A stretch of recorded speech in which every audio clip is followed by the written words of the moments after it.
Bien, chers amis, bonjour à toutes et à tous. Merci de nous avoir rejoints nombreux aujourd'hui à Vichy pour cette 21e édition de Neuch Pro, événement national dédié aux professionnels et aux élus, à la jeunesse, donc créé ici dans l'Allier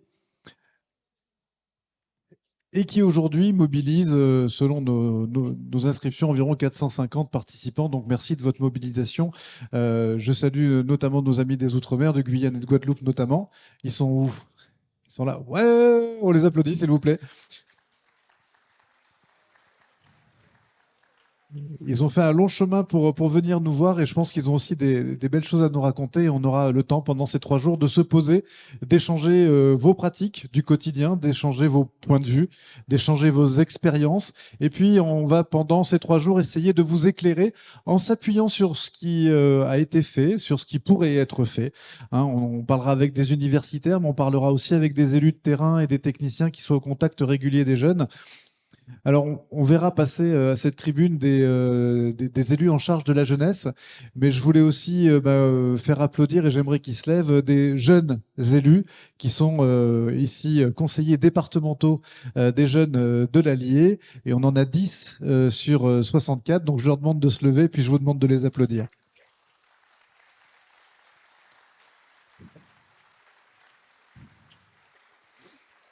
Merci beaucoup. Donc on a effectivement des jeunes élus, on a des élus jeunes et puis d'autres élus qui ont gardé beaucoup de jeunesse au fond du cœur. C'est autour de ça qu'on va travailler sur 4 grands sujets cette année, qui sont l'engagement. Ça, c'est cet après-midi. Demain, ce sera la question qui est un petit peu un serpent de mer, mais est-ce qu'on va finir par lui tordre le cou? J'ai confiance. C'est la mise en cohérence des politiques publiques de jeunesse. Voilà. Donc ça, c'est un truc. Si je passe le micro maintenant, on en a pour 1 heure et demie dans la salle, en fait. Pour montrer que parfois, ça se superpose, parfois, ça ne fonctionne pas forcément très bien, parfois, ça ne s'articule pas aussi bien que ça devrait ou que ça pourrait. On parlera également de la vie numérique des jeunes. Effectivement, parce que ça prend beaucoup plus de place. Ça modifie aussi, on le verra en profondeur, la relation des jeunes à leur environnement, à la société même. Hein. Dernier article du Monde qui, basé sur une étude, montrait que le rayon d'action des enfants s'était terriblement réduit.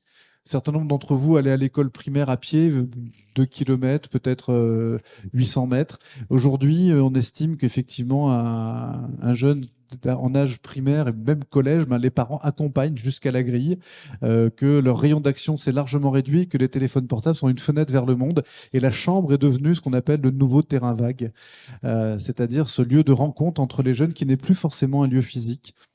Donc ça modifie beaucoup de choses. On n'est pas au bout de nos surprises, bonnes ou mauvaises, et on va essayer de décortiquer tout ça parce que vous, en tant que professionnel et élu de la jeunesse, c'est des choses que vous voyez, qui viennent parasiter, percuter votre action. Et ici, dans l'Allier, un sujet particulièrement évidemment sensible, puisque je rappelle, et on en parlera avec les élus de l'Allier, l'Allier a fait de les jeunes face aux menaces, enfin, face aux risques du numérique, sa grande cause départementale. Et puis on finira donc la partie plénière jeudi après-midi par une table ronde sur la lutte contre les précarités. Voilà, on essaiera de faire un bilan, d'arriver à définir c'est quoi les précarités que rencontrent les jeunes, quelles formes prennent-elles, quelles solutions on peut mettre en face, puisque effectivement ce chemin de jeunesse qui est de l'enfance jusqu'à l'autonomie passe par des étapes de précarité plus ou moins supportables. Et puis vendredi matin, ce sera une partie très très pratique avec beaucoup de témoignages, des ateliers techniques qui vous sont proposés dans le programme. Voilà, sans plus attendre, j'aimerais inviter donc Isabelle Goninet et Marie-Pierre Montoro-Sado à me rejoindre en tribune pour partager de premiers mots de bienvenue. Nathalie Chamou-Bouillon, qui est médecin généraliste, ne pourra finalement pas être avec nous. Elle a beaucoup de consultations, notamment avec des enfants le mercredi après-midi. Donc voilà, elle vous salue et de la part de Frédéric Aguilera, président de Vichy Communauté, mais elle ne peut malheureusement pas être parmi nous. Et juste après, on écoutera une vidéo de notre secrétaire d'État chargé de la jeunesse et du SNU. Voilà, sans plus attendre, Isabelle, conseillère départementale de l'Allier déléguée à la jeunesse et à la lutte contre les discriminations, je vous laisse la parole et ouvrir donc officiellement cette 21e édition de Neuch Pro. Merci. Madame Montaureau-Sadou, vice-présidente de la région Auvergne-Rhône-Alpes, mesdames, messieurs les élus, mesdames, messieurs, en vos grades et qualités, mesdames, messieurs. Le monde évolue, c'est ce qu'on vient de vous expliquer, et c'est pourquoi nous devons régulièrement nous adapter et adapter notre rôle d'élu, de professionnels, de parents, afin d'ouvrir le champ des possibles aux jeunes générations, tout en les guidant et en les accompagnant vers le temps des possibles. Face à ce défi, le département de l'Allier a souhaité placer les jeunes au cœur de sa réflexion et a entamé une étude globale de sa politique jeunesse dans le cadre d'une conférence départementale au cours de l'année 2023. L'objectif étant, in fine, de permettre la mise en place de politiques transversales et systémiques favorisant l'autonomie des jeunes Bourbonnais. Donc, en 21 ans d'existence, le Neuch Pro est devenu le rendez-vous annuel où l'on échange, où l'on débat sur les politiques publiques en faveur des jeunes, où l'on réinvente notre vision politique pour mettre en adéquation la réalité et les besoins des jeunesses. Le Neuch Pro est donc l'occasion pour nous de vous présenter notre démarche, de solliciter vos avis, de recueillir vos idées afin de nourrir notre réflexion. La conférence départementale de la jeunesse, elle se veut donc un marqueur significatif de l'engagement de notre département envers les jeunes Bourbonnais. Le département de l'Allier a d'ailleurs doublé cet engagement en plus, puisqu'il a fait des risques liés au numérique une grande cause départementale. À l'heure des nouvelles technologies, à l'ère des réseaux sociaux et de leur omniprésence dans la vie des jeunes, où la parole parfois des influenceurs a plus de valeur que celle des parents ou des professeurs, nous nous devons de réinventer ensemble une politique d'accompagnement des jeunes. C'est pourquoi nous avons lancé dès la rentrée scolaire une campagne de communication innovante auprès de tous les collégiens du département de l'Allier pour les sensibiliser aux risques numériques et plus particulièrement cette année au cyberharcèlement. En effet, le président Claude Riboulet, que je me permets d'excuser parce qu'il est retenu par ailleurs, n'a pas attendu les annonces gouvernementales pour lutter contre ce fléau. Ainsi, dès 2022, le département a travaillé à la création d'outils pédagogiques et numériques qui ont été présentés aux principaux des collèges de l'Allier en mai dernier. En effet, par l'omniprésence du numérique, il est tout à fait logique que le conseil départemental se saisisse de ce sujet, surtout au regard des risques potentiels qu'il génère, et ainsi guider nos jeunes vers un usage plus sécure et responsable des outils et ressources numériques. Mettre les jeunes au cœur du débat étant pour nous une priorité, nous avons donc travaillé avec les jeunes et pour les jeunes à l'élaboration de cette campagne. L'objectif de cette dernière est donc de faire adopter les bons réflexes pour savoir comment se protéger et réagir face aux dangers du numérique, mais ouvrir aussi le dialogue. Allier Numérique est aux côtés des ados et des parents pour leur fournir une aide, des conseils, des astuces et un soutien pour une utilisation sans risque et sans doute en toute sérénité. Nous devons donc offrir aux jeunes un véritable rôle dans notre société, en faire les citoyens mobilisés et engagés. Pour notre département, ils sont les ambassadeurs du Bourbonnais qui étudient, qui se construisent un avenir, souvent hors de l'Allier, mais parfois ils reviennent construire leur vie de famille dans ce département qui leur est cher. Nous avons quelquefois l'impression aussi que ces jeunes sont loin des préoccupations des adultes, loin d'un système qu'ils considèrent comme désuet. Nous avons aussi l'impression que le monde associatif ne les intéresse plus. Et pourtant, les jeunes n'ont jamais été aussi militants, aussi conscients des enjeux de leur avenir, qu'il s'agisse des enjeux environnementaux, économiques, ou bien du sort qui leur est réservé sur cette roulette russe qu'est le Parcoursup. Les jeunes sont inquiets. Vous aurez donc pendant ces 3 jours la possibilité de découvrir et d'échanger sur ces 2 axes forts portés par l'exécutif départemental. Au-delà de ces démarches, le département est conscient de l'engagement des jeunes Bourbonnais et des enjeux liés à la construction de leur avenir. Donc, je vous invite à profiter pleinement de ces 3 journées de rencontre pour que nous portions haut l'ambition que nous avons pour la jeunesse, et ce, avec confiance et bienveillance. Merci à tous nos partenaires qui, pour certains, sont là présents depuis 21 ans. Donc, un grand merci à eux. Plus particulièrement, un merci à la région Auvergne-Rhône-Alpes qui nous a rejoints depuis 5 ans et que je suis heureuse d'accueillir à mes côtés. Et puis, merci à tous pour votre présence nombreuse. Cela montre l'intérêt de ce colloque dédié à la jeunesse. Bon Noche Pro à tous. Merci beaucoup. Merci Isabelle Gondinet pour ces mots de bienvenue et, voilà, et ce rappel des deux grandes actions qui structurent la stratégie départementale que sont la conférence départementale des jeunes et l'action Mon Allier numérique qui vous seront présentées dans le détail. C'est aussi cet esprit de partage qui anime le département de l'Allier lors de nos prochaines conférences. Marie-Pierre Montoro-Sadou, s'il vous plaît. Oui, bonjour à toutes et à tous. Madame la vice-présidente, chère Isabelle, c'est vraiment un grand plaisir pour moi de revenir pour la 3e année. Parce que justement, la région avait pris cette décision il y a maintenant 5 ans d'être un partenaire de cet événement majeur, unique sur le territoire national. Et nous nous en sommes très heureux parce qu'on sait qu'il y a beaucoup d'échanges. Il y a beaucoup de monde, il y a beaucoup d'échanges. Vous avez aussi le courage de le faire à un moment donné quand il y a eu la période du Covid en visio, présentiel. C'était compliqué, mais vous avez tenu à le faire. Et je trouve que c'est toujours très intéressant d'échanger. Et il faut le faire. Alors moi, je le regrette, je le dis, mais j'ai pu déjà échanger avec mon collègue également. C'est au niveau de régions de France, on ne le fait pas, on ne le fait pas suffisamment. Alors que, ben, vous le savez tous, l'État a défini, la loi a dit, ben, les régions qui ont beaucoup de choses à faire, comme les départements, comme les autres collectivités, le chef de fila, ce sont les régions qui vont l'obtenir pour la jeunesse. Donc ça a été décidé il y a déjà plusieurs années. Et en fait, moi, j'aimerais pouvoir simplement échanger. Et c'est pas facile au niveau de région de France. Et je suis contente de venir échanger.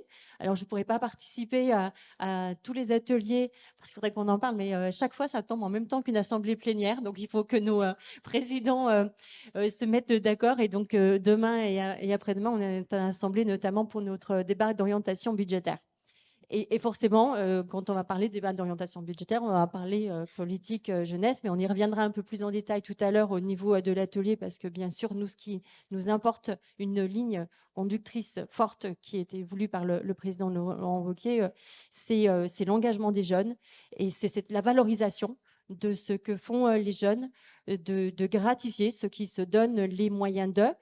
Et peu importe le milieu dont ils sont issus. Alors, on sait que certains, on a besoin de les accompagner, donc on envisage de mettre des dispositifs en place pour les accompagner, mais c'est le mot accompagnement que tu as utilisé à plusieurs reprises. C'est vraiment important pour les jeunes qui sont présents dans la salle et pour tous les autres. C'est d'être à leur côté, et c'est tout ce que vous faites en fait au quotidien, vous, les élus et les professionnels. J'ai encore à souligner vraiment la qualité des stands, parce qu'on voit en fait qu'il y a beaucoup de force vive qui travaillent pour la jeunesse, mais on a encore besoin, on l'avait dit déjà l'année dernière, et je pense que le constat, malheureusement, on pourrait peut-être faire la même chose cette année, c'est qu'il faut qu'on y voit clair et que les jeunes y voient clair dans tous ces dispositifs qui existent et qui peuvent en fait les accompagner. Alors, il y a 9 ans tout à l'heure qui était indiqué sur un stand ils prenaient les jeunes à partir de 9 ans. Mais jusqu'à effectivement leur entrée dans la vie active. Donc, on a encore beaucoup de travail à faire ensemble, et c'est ces moments-là qui sont très importants pour échanger, pour écouter les jeunes. Et c'est très bien que notamment le conseil départemental jeunes est présent. J'ai pu partager leur table à midi. Merci à eux de m'avoir accepté à leur table. Puis il y a d'autres jeunes, mais on en parlera tout à l'heure sur l'engagement. Mais en tout cas, un grand bravo encore pour la tenue de ce Neuge Pro. Et longue vie à Neuge Pro.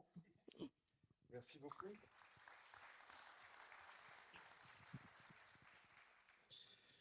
Sans plus attendre, donc, un petit mot de notre secrétaire d'État, donc, en charge de la jeunesse et du service national universel auprès du ministre des Armées et du ministre de l'Éducation nationale et de la jeunesse. Restez là, restez là, restez là. On va l'écouter ensemble. Ne me laissez pas tout seul avec la ministre. Hop. Bonjour à toutes et à tous. À l'occasion de la 20e édition du Neuge Pro, organisée par le département de l'Allier, je souhaite rappeler à quel point ces moments sont indispensables. D'abord, pour s'interroger sur l'état de la jeunesse, pour prendre le pouls de notre jeunesse. Celle-ci est confrontée à la grande bascule, pour reprendre les propres mots du président de la République. Transformation numérique, crise écologique, difficultés économiques et sociales, retour de la guerre en Europe. Notre jeunesse, la jeunesse, est à juste titre soucieuse, parfois angoissée. Mais je ne veux pas caricaturer cette jeunesse, ou plutôt les jeunesses. Les jeunes sont dynamiques, optimistes et engagés. La jeunesse a besoin de notre mobilisation collective pour transformer cette dynamique, cette énergie, en émancipation et en engagement. L'État et les collectivités territoriales doivent donc être au rendez-vous de ces défis avec l'ensemble des professionnels de la jeunesse. L'État investit massivement pour la jeunesse. Je citerai 2 chiffres pour l'illustrer. Le budget 2024 du secrétariat d'État à la jeunesse augmente de 8%. Et il a augmenté de 87% depuis 2017. Mais l'État, bien évidemment, ne peut pas agir seul, il ne doit pas agir seul. Les collectivités territoriales et les élus locaux doivent s'emparer pleinement de ces sujets. Et d'ailleurs, beaucoup le font. Les collectivités déploient des politiques ambitieuses pour la jeunesse. Leur initiative et leur investissement massif doivent être soulignés. Elles sont des acteurs essentiels dans beaucoup, si ce n'est toutes les politiques de jeunesse. Ce volontarisme s'illustre bien aujourd'hui à travers le département de l'Allier, organisateur de ces rencontres des élus et des professionnels de jeunesse. L'ensemble des collectivités doivent leur emboîter le pas. SNU, service civique, continuité éducative, mentorat, information jeunesse, développement de la vie associative, toutes ces politiques mêlent l'action de l'État et celle des collectivités. Elles ne peuvent se déployer et changer la vie des jeunes que si le partenariat entre les collectivités et l'État se renforce. Neuge Pro, c'est avant tout un espace de dialogue entre les élus et les professionnels de la jeunesse. Ce dialogue doit être au fondement même de notre action. C'est ce que nous avons fait au niveau national avec les assises de l'animation lancées en 2021 et qui ont abouti au plan pour le renouveau de l'animation en accueil collectif de mineurs. Et nous le continuons au sein du comité de filière animation installé en octobre 2022 et dans lequel je salue l'implication des collectivités. Ce dialogue fécond a permis déjà de nombreuses avancées concrètes. J'en citerai une, par exemple, le BAFA, sur lequel nous avons agi en aidant les jeunes financièrement et en abaissant l'âge à 16 ans. Résultat, plus 37% de BAFA délivrés en 2022. Il s'agit d'avancées concrètes obtenues à travers le dialogue entre les professionnels, élus locaux et l'État. Nous devons continuer dans cette direction. Je vous souhaite à tous et toutes une belle rencontre et je vous dis à très vite.